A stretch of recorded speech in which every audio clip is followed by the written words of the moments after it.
Assalamualaikum warahmatullahi wabarakatuh. Segala puji bagi Allah, Zat yang maha pengatur segala urusan, termasuk urusan harta dan rezeki.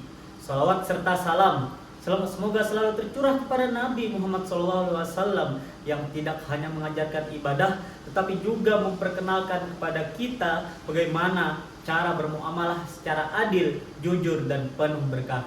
Dewan juri yang terhormat serta saudara pesyar yang berbahagia, hari ini saya Muhammad Zaid, dai dari kota cantik Palangkaraya, ingin mengajak kita merenungkan satu hal penting, bagaimana kita sebagai umat Islam bisa menerapkan nilai-nilai dan prinsip ekonomi syariah dalam kehidupan sehari-hari.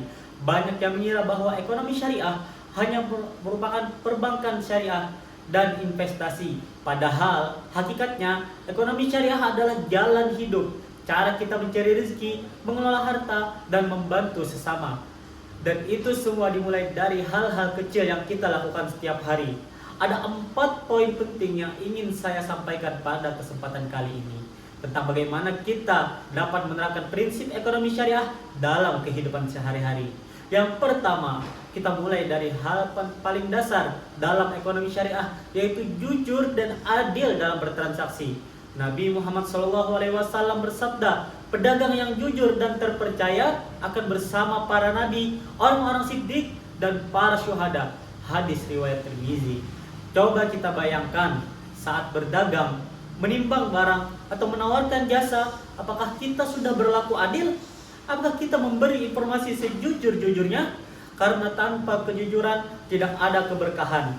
Dalam kejujuran itu bukan hanya bertanggung jawab para pedagang besar, tapi kita semua, bahkan saat jualan online, transfer antar teman, atau hanya sekedar just tip di story Instagram.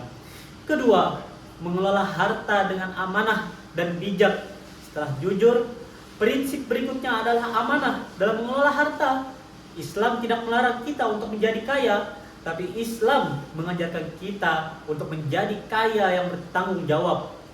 Tidak boros, tidak pamer, tidak menumpuk harta hanya untuk gengsi.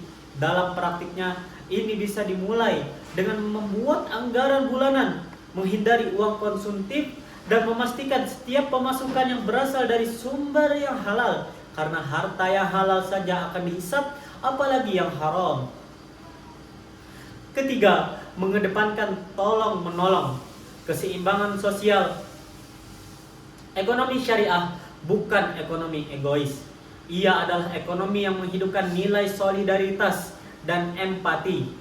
Zakat, infak, sedekah, dan wakaf bukan sekedar kewajiban.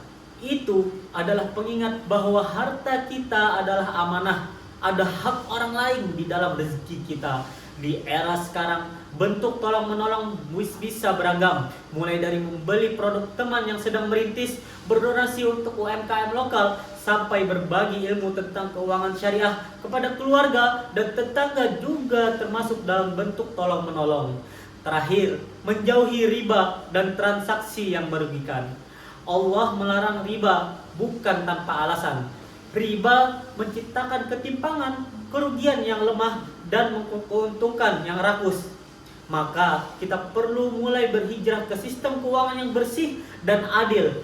Alhamdulillah, hari ini kita tidak sendirian. Ada banyak lembaga dan pihak yang mendorong kemajuan ekonomi syariah. Salah satunya adalah Bank Indonesia. Bank Indonesia bukan hanya menjaga kestabilan rupiah, tetapi juga aktif dalam mengembangkan ekosistem keuangan syariah, mendorong inklusi keuangan halal, menjadi pelopor lahirnya generasi sadar syariah.